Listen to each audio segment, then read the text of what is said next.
Então vamos lá. Dica número 1. Sou filho de um rico fazendeiro. Dica número 2. Estudei em Paris. Dica número 3. Nasci em 1925 e morri em 1998. Dica número 4. Eu era marxista-leninista. Dica número 5. Me juntei ao Partido Comunista Francês. Dica número 6. Fui um ditador comunista. Dica número 7. Eu me chamava Sabot Sarr antes de mudar de nome. Dica número 8. Derrubei o ditador Lon Nol. Dica número 9. Para reprimir o individualismo em meu país forcei todos a usarem a mesma roupa preta. Dica número 10. Com o objetivo de combater a desigualdade e construir uma sociedade sem classes, proibi o uso do dinheiro. Dica número 11. Proibi qualquer língua estrangeira em meu país embora eu falasse outras línguas.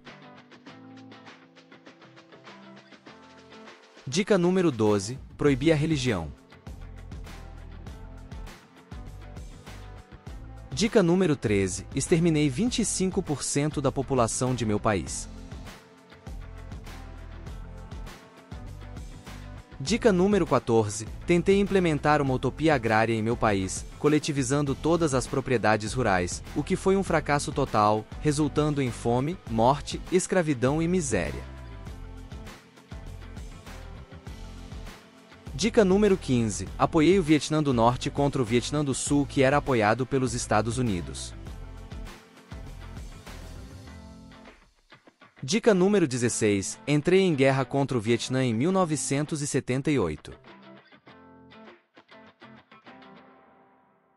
Dica número 17. Liderei o Khmer Vermelho.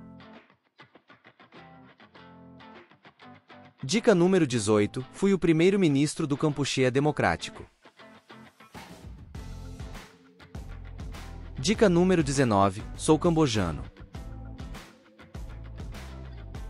Dica número 20. Fui o principal responsável pelo genocídio cambojano que ocorreu entre os anos de 1975 e 1979, onde morreram cerca de 1,5 milhão de pessoas. E aí, acertou? Parabéns para quem palpitou, Pol Pot. Pol Pot foi o ditador comunista do Camboja na década de 70. Ele foi o responsável por um dos piores genocídios do século XX. Até a próxima rodada do jogo. Quem sou eu? Não se esqueça de deixar seu like e se inscrever no canal.